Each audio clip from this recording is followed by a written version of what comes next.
whether it's through puberty, as a result of new training demands, injury, maybe a life stage like pregnancy, or even as simple as just getting older. Our bodies are meant to change, but unfortunately, the dance industry doesn't always make those changes so easy. I'm Rachel Fine, registered dietitian nutritionist and founder of To The Point Nutrition. A dancer's performance is a direct result of hard work and motivation. So where does food fit into this? There's a lot of myths and a ton of antiquated ideals, and I'm here to dispel those. Hi dancers, welcome back to Nutrition for Dancers with me, Rachel Fine, your registered dietitian nutritionist. So today we are talking about a topic that resonates with most, if not all, dancers at some point in their training or in their career, and it's the topic of a changing body. Because, disclaimer, buying new leotards is not always easy for a lot of dancers, especially when the reason for having to buy a new leotard is because your body has changed or it's looked different from last year or the previous years. So today we are going to uncover why our bodies are constantly evolving, why that can bring up a lot of discomfort for some dancers, and when it does, how to move through it. Whether it's through puberty, as a result of new training demands, injury, maybe a life stage like pregnancy, or even as simple as just getting older, our bodies are meant to change. But unfortunately, the dance industry doesn't always make those changes so easy. Today, I want to walk you through why these changes happen and why it's time for us to not only come to terms with these changes being normal, but also with these changes being what's expected and necessary for all of our growth. We'll also talk about how to shift our mindset when it comes to buying those new leotards so that those feelings of self-doubt or comparison trickle away. But before we dive in, make sure to subscribe right here, Nutrition for Dancers, or go ahead and follow me on Instagram. I'm at To The Point Nutrition, where I post daily content. Let's get into it. Why do our bodies change? Puberty is one, and it's one of the most significant shifts that our youngest dancers face. It's when we experience changes in height, muscle mass, and even fat distribution. It can feel sudden, and for many, it can also feel uncomfortable. It brings on a lot of shifts and hormonal shifts in the body as well. Like you might be sweating more, you might experience more breakouts or acne. But what's most important to understand is that this is a normal and very healthy process. Going through puberty is a sign that your body has the tools it needs to support those hormonal shifts. And we don't want to impede on that. Another reason why our bodies might change would be an increase in your training load. When you train more intensely or you increase that workload, your body adapts. You might develop more muscle tone and you might notice those changes in your body. Now, contrary to this, another reason why our bodies could change is a decrease in your training load. Perhaps you are recovering from injury or just taking a couple steps back from the studio, all very valid reasons to take time off. It could mean that your body also adapts and your body might shift in response to that decreased training. That's okay. It also can change because of injury recovery. During extended periods of rest or maybe modified movement, you might see your body shape and your body's strength change. The healing process in of itself often requires patience with your body's own natural timeline, so try not to stress too much about that. Nutrition patterns are another reason. When you start to fuel more adequately and consistently, your body might adjust. It might finally have all the tools it needs to help to support your body's muscle and anabolic growth. This can feel surprising, but I promise it is a sign of nourishment. Stress and even emotional health can also impact our bodies. Life stressors that affect our sleep, our hormonal balance, and even our digestion can all lead to physical changes. And then last but not least, one of the biggest reasons our bodies change is just because of natural aging. Because yes, even dancers get older. It's natural for flexibility, energy levels, and body composition to shift. Spoiler, when you're in your 20s and 30s and 40s and beyond, you're not meant to look like how you looked at 16. There's a lot of unnecessary tension and even shame around the aging process, but it's actually a very normal part of life. So instead of asking yourself, why is this happening to me? Try asking, how can I actually support my body during these periods of change? And the first step is going to be acknowledging that change, because we spend so much time analyzing ourselves in the studio mirror. And as a result, it's super easy to become hyper aware of every inch, every curve, and every new line on our body. But when you're focusing so closely on what you wish your body looked like, you easily lose sight of everything your body is capable of doing for you right now. I know it's easier said than done, but instead of resisting that change, let's start to embrace it. Let's pause here for a moment. Can you sit back and think about one positive way your body has changed in the recent months? More specifically, what has your body allowed you to do in those recent months? So just as an example, this one's not appearance-based, but a couple of months ago, everyone in my household got sick with a really nasty stomach bug. It was going around New York like rapid fire. But I'm happy to report, by giving my body the tools it needed during that time, that involved rest. I was not able to get into the studio for a good 2 weeks, believe it or not. It was during the time I was sick that I definitely couldn't go dance. And then even the week after, I was so tired from the sickness itself that it took about a good 2 weeks for me to get back into the studio. And then from there, having to really take it slow.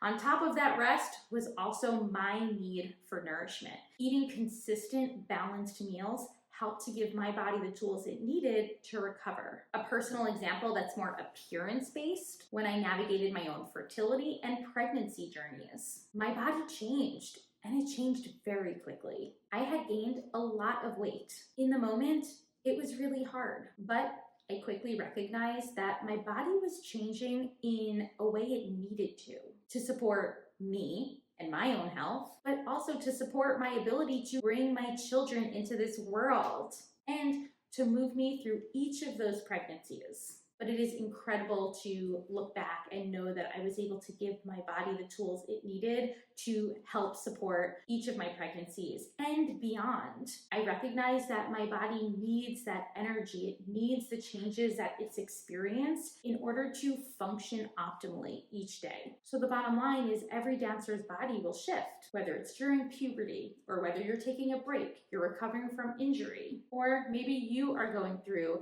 a major life cycle change like pregnancy and childbirth. Recognize that these are signs of growth and opportunity. Let's talk a little more specifically about puberty, because a lot of the dancers I work with are adolescents and teenagers. So this is a major life cycle change that happens during most of a dancer's very important years in their training. And these body changes are a time that aligns simultaneously with some of the most important training years for a pre-professional dancer's career. I love to describe puberty like a rehearsal season. It's intense, it's uncomfortable, and sometimes it's really chaotic. But it's also a season that prepares you. During puberty, you experience height changes, growth spurts, fat distribution shifts, your hips widen, your muscle mass increases, you might become more broader in the shoulder area, and hormones fluctuate. Very quickly, you might notice last year's leotards, they don't fit anymore. You may feel uncomfortable with these changes. And it's a time where many dancers start to panic. But instead of asking, how do I get back my old body?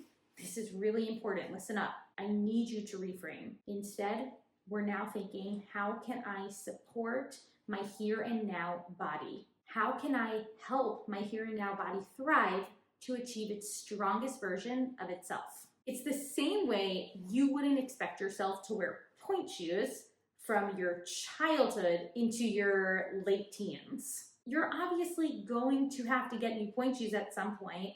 For some dancers, it might mean overhauling the type of point shoe they're wearing from their pre-pubertal years to their post-pubertal years. Similarly, you can't expect yourself to fit in the same leotards that you fit in a couple years ago before your body has shifted. Please remember that similar to body size and body shape and body weight, Your leotards are also not a measure of your self-worth. They're tools. They're tools to help support your body in the studio. And I want you to be able to still enjoy dancing and bring that same passion you had in the studio last year to now, even with those body changes. How can we do that while still supporting the changes that are happening in our body? Now we're going to talk about some practical, very strategic steps to ensuring that you are comfortable in the studio, even with a changing body. And no, that doesn't mean showing up with all that oversized clothing on. First and foremost, when it comes to leotard shopping, try on a couple of different cuts and styles. Higher necklines, low backs, skirts, high-waisted options can help you to feel more confident unless you find it uncomfortable where it sits. So again, this can be a process. Highly recommend actually you head to a store to try some things on, unless you can order things and then have the option to return if you're trying them on at home. You also might want to look for fabrics that have a bit more stretch in them. This is going to allow for comfort without too much restriction while you're dancing. And this is also important to acknowledge why we want to come to terms with updating our dancewear closet. If you are still trying to fit into dancewear that is too tight and too small for your body, you are setting yourself up to truly just feel uncomfortable in the studio and while you're dancing. That's going to take so much away from your abilities in the studio and from your focus. So allow yourself, give yourself that opportunity to get comfortable so that you're starting at a baseline where you can continue to feel that joy, even if you are feeling some discomfort with those natural changes in your body that are happening. And in doing this, you really want to tune into how you feel, especially when you're shopping for new dancewear. Do you feel like the leotard is supportive of your new body? Does it feel comfortable? And can you see yourself in this for longer than like an hour, depending on how long you might have to wear it in a day? Please remember, your leotard is meant to fit you. You are not meant to shrink yourself in order to fit an old leotard. And when you wear a leotard that actually fits, you can move more freely. Like I just said, you can focus on your dancing and you can feel more grounded in class. It's important during these times that we are working to build trust in our bodies, because unfortunately there's a lot of noise coming from the dance industry when it comes to weight gain and body changes. And building trust with ourselves, using a compassionate approach in how we speak to ourselves, is also going to help to support you. This is an act of self-care. A couple of affirmations I just want you to remind yourself during this time. Bodies are meant to change. You are allowed to grow, both in height, in weight, in shape, and in size. And guess what? You are allowed to buy new dancewear. Now, from an economical standpoint, I totally recognize that that's not always accessible for a lot of dancers. Highly encourage that you take advantage of some resale sites where you might be able to sell some of your old dancewear that doesn't currently fit you. When it comes to these changes, these periods of change where our body is shifting and growing, if it's bringing on discomfort for you, take a very holistic approach to exploring what you might need in this moment. It might not just be new dancewear. That's a big one. That's a big focus for our chat today. But also it could mean that you might need a bit more care in your food choices, more balanced eating, meals and snacks. It could also mean that you need a bit more rest, maybe a bit more hydration. So we can really look in all of these areas to help build what our bodies need in this moment to feel more comfortable during times that often bring a lot of discomfort to a dancer's day. And the body changes, that could be one of those times. So look broader in what might help you in this moment to feel more comfortable. Honor these needs, honor them without guilt, and definitely without those intrusive thoughts of needing to prevent our bodies from making these changes. Because in all of these different stages, whether you are going through puberty or you are experiencing a major life shift like pregnancy, or maybe you are unable to dance for a very extended period of time, really observe and explore what your body might need now to feel comfortable, and try to dismantle those unfortunate but sometimes inevitable intrusive thoughts that try to tell us that we need to change our bodies or prevent our bodies from making those necessary changes. Because in the long run, we need to make sure our bodies have all the tools it needs to support anabolic growth at the metabolic level. What does that mean? Ensuring your body has the tools to stay focused, energized, hormonally balanced, so that we don't risk injury and burnout down the road. I want to thank you for being here today to discuss what can often be a very uncomfortable topic for a lot of dancers. And if this discussion resonated with you, then please subscribe. And don't forget to follow me on Instagram at @ToThePointNutrition, where I post daily content about topics just like this. You can also read more on my blog. I'm linking that in the show notes. And I'd love to hear from you. What are some of your favorite dancewear brands? Feel free to tag them in the comments or share them with me on Instagram or via email. Until next time, I'll talk to you soon.